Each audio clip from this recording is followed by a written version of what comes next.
Julia has been requesting the Volkswagen Group for a new set of hatchbacks. A new Polo for certain, maybe even a new Skoda Fabia. And yet, the duo have decided to bring in a new set of sedans. So why are they betting big on a segment that is dying when they can clearly see demand in the hatchback space? Now, one of the reasons for that is the Kushaq and the Taygun. Both these vehicles have gotten off to a great start. It is taking Skoda and Volkswagen respectively to new heights.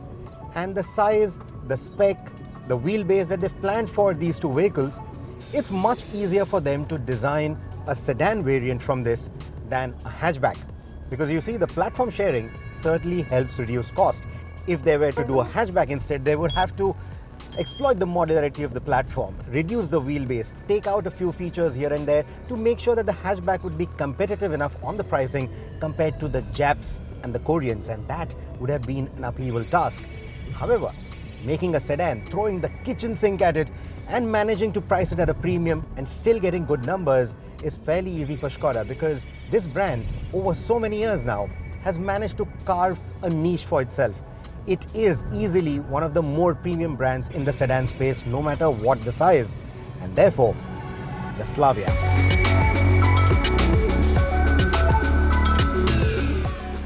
The Slavia replaces the Rapid and takes on the likes of the Honda City, the Suzuki Ciaz and the Hyundai Verna. Unlike the Rapid, which looked like it was built upon the Fabia hatchback, the Slavia tells you that it is cut from the same cloth as the Octavia, and it echoes Skoda's new design theme extremely well. As you may have also noticed, it rides tall and doesn't look as low-slung as some of the other sedans. And that's because the Slavia has 179 millimeters of unladen ground clearance. Add to it the smaller overhangs at the front and rear, and essentially this car isn't going to scrape its chin or its tail as often as, say, the Honda City, the new one. So if you have been purely looking at buying an SUV or a crossover only to tackle poor road conditions, not really going off-road or not really tackling very deep potholes, in that case, I think the Slavia should do just fine. With that kind of ground clearance, with those kind of overhangs, it should be just fine on bad roads. You don't necessarily need an SUV or a crossover. The Slavia rides quite well too. The chassis and the suspension have a well-damped feeling to them, and it does not thud as often even through the sharper bumps. Despite the tall stance, body roll is quite well controlled too, and even switchbacks don't upset the Slavia all that much.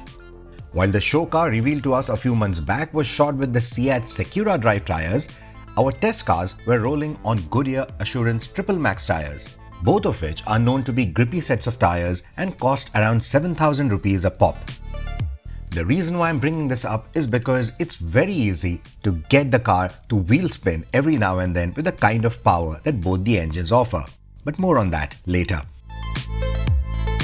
Since we are on the topic of handling, the steering is extremely light and could do with a bit more progressive feel around the winding roads, but you will come to grips with it soon enough. Like the Kushaq, there are two engine options to choose from, a 1-litre 3-cylinder turbo petrol and a 1.5-litre 4-cylinder turbo petrol with cylinder deactivation technology. The one I'm driving is the 1-litre turbo.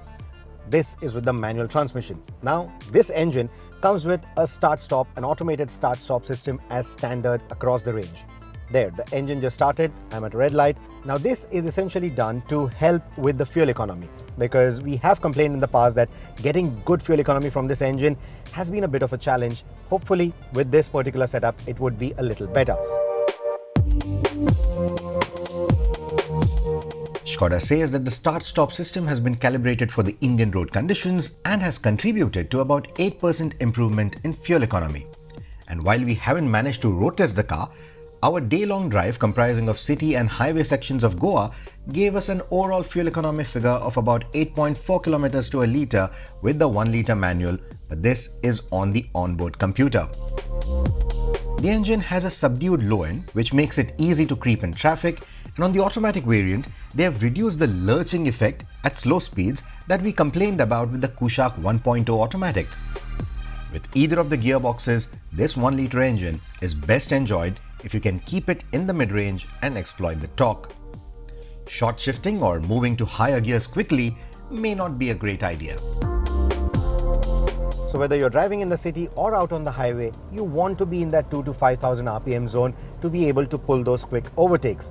Under 2000 RPM, you might just feel the dearth of power and you might need to downshift every now and then. So overtakes, both in the city and the highway, do need a little bit of planning. I quite like the shift quality on this manual gearbox. It is not as rubbery as some of the older manual transmissions that we've seen from this group. It's not as click or as slick as some of the Japanese counterparts either, but I quite like how the shifts happen. The clutch pedal travel on the manual is fairly long, but the clutch is quite light, so it shouldn't get too cumbersome for most drivers. For shorter drivers, reaching the pedals, pushing that clutch pedal in, it's not going to be that much of a difficulty. Even the way the seats are designed, unlike some of the other cars where you have quite thick seat squabs right below your thigh for better under-thigh support, this one has a slightly flatter design, and that helps you reach the pedals much easily. Getting a good driving position is not a problem at all, and visibility, I think, is excellent. The bonnet, because it's quite tapering, it doesn't really intrude in your field of vision anywhere. The A-pillars are nice and slim despite the inclusion of a speaker in it, so even the cornering visibility is not a problem at all. The mirrors are not too big, however, there is a fair bit of wind noise that you will hear inside the cabin at, say, about 70 kilometers an hour, like I'm doing right now. So the wind noise could have been tackled with in a better manner, because the rest of the NVH is actually quite good. They've managed to kill most of the noises quite well. Like I said, this is the 1-liter engine that I'm driving. This is a 3-cylinder, but you don't really hear all the thrumming of that engine inside the cabin. Once you're outside, yes, you do hear a bit, but inside the cabin, you don't hear the engine at all. So the NVH overall is quite good. Since we are on the topic of the exhaust note, I think a car that looks this good could have done with good-looking exhaust tips too. Since I mentioned the looks, the Slavia is the widest executive sedan out there and one of the longest too. And that not only gives it a stunning road presence, but also plenty of space. For example, the boot, it's massive, better than the Kushaq or the Creta even, and can swallow everything from golf kits to big suitcases and maybe even skis and surfing boards if you drop the seats. So versatility isn't a concern, and another reason why you may not need a crossover or SUV for your road trips. The cabin is exceptionally roomy too and has a premium feel to it. It doesn't have soft touch plastics, but neither do any of its competitors. Despite that, the elements and common touch points do not feel low rent. The fit and finish are excellent, and as Skoda improved on the NVH or the lurching effect after the initial customer responses to the Kushaq, they've also upped the quality of some of the materials, like the headliner for example. Even the power window motors aren't as noisy. The infotainment is the same as the Kushaq. It supports wireless Apple CarPlay and Android Auto and has a small suite of apps including the Sedan offline maps. The top trim also comes with digital instrumentation with 3 display layouts to choose from. I would have liked the infotainment, the instrumentation and the reversing camera to have a higher resolution for crisper visuals. And I would have also liked the shade of the orange on the instrumentation to match the bronze strip that runs along the dashboard. And no, it doesn't look like a piece of cardboard. But this is just me nitpicking as always. I think this is the roomiest rear seat in the executive sedan space. You can look at the patch of the light on my hand. I just wish they had window blinds, and then this would have been just perfect. But otherwise, just look at the kind of space that I have. I mean, this knee room, I can't even reach the front seat. It's not set to my driving preference. Tuhin is driving the car. He is 5'6", but I'm 5'8". I'm sure it's not going to be much of a difference anyway when I have my driving posture set.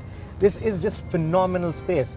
Headroom could have been better, because anyone taller than either of us is going to have a problem with this headroom, especially when you go over a speed hump or you go through potholes at speed. This is going to be a bit of a worry. 6-footers are definitely going to brush their head against the lineup. But otherwise, superb. The kind of visibility that you get outside of the windows is quite nice too. The center armrest is quite good. You also get 2 shallow cup holders where you can keep small bottles or cups. And you also have your rear AC vents. So overall, this is a nice place to be in. In terms of the ride comfort, I quite enjoy the ride comfort as well. The suspension setup is quite good. Even at the rear, I think it's quite nice. We've been driving over some rumbler strips, over some speed humps, a few potholes. It's not something that I would complain about. It soaks in all of that quite well. Now, in terms of the space, I think It reminds me of the first generation Octavia that came to India, or even the Skoda Laura. That's the kind of space that it offers. These two models even today are highly sought after in the pre-owned or the used car space. Looking at the kind of pricing that they are targeting now with the Slavia, it's essentially going to be in the same kind of price range that the Octavia or the Laura commanded back when they were launched. So I think despite all the years that have passed, what Skoda has now managed is give you a car that is around the same size as those two, but with the latest generation of technologies, latest generation of safety, latest generation of creature comforts. So essentially, if you've been waiting, if you've been eager to buy yourself a Skoda sedan all these years, and you don't really want one of those older models in the pre-owned market, I think you now have the option of buying a new Skoda sedan at that old school price with newish technologies without having to stretch as much as you would for a new Octavia. So I think overall, all these things considered, Skoda has another winner on their hands. I think their calculations have been perfectly right. These calculations essentially pit the Skoda Slavia's 1-litre variants against the other executive sedans and challenge them on power, space and features. Skoda is also offering easy service packages that start at around 25,000 rupees for 4 years, which should add more peace of mind and an easy cost of ownership as well. The Slavia 1.5 sits in a slightly higher bracket.